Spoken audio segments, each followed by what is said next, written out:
ଜାତକ ପରି ମୁଁ ରହିଥିଲି ଚାହିଁ କେବେ ଆସିବେ ମୋ ସୁନୟନା। ସଞ୍ଜ ନଈ ରାତି ଘଡ଼ିଏ ହେଲାଣି ତୁମକୁ ନଥିଲା କି ଜଣା। ଲୁଚି ଲୁଚି ମୋତେ ଗଛ କୋରଡ଼ରୁ ତୁମେ ରହିଥିଲ ଚାହିଁ।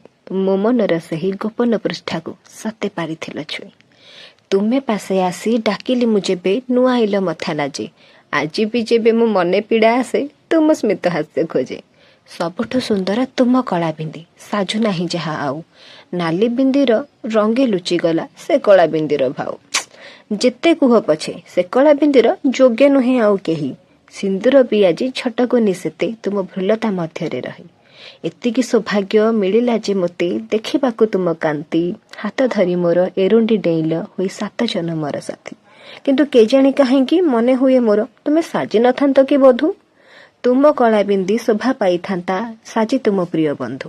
ଯାହା ହେଉ ପଛେ ଅହଭାଗ୍ୟ ମୋର ତୁମକୁ ପାଇଲି ଶେଷେ।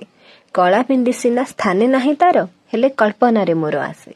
ଏତିକି ଇଚ୍ଛା ମୋ ପୂରା କରିଦେବ ବୁଝିବା ପୂର୍ବରୁ ଆଖି। ଶେଷ ସମୟ ମୋ ତୁମ ସହ ତୁମ କଳା ବିନ୍ଦି ଥିବ ସାକ୍ଷୀ। ଚନ୍ଦ୍ରମାରେ ସିନା କଳଙ୍କ ଥାଏ ହେଲେ ତୁମ ସୌନ୍ଦର୍ଯ୍ୟରେ ନାହିଁ ମାତ୍ର।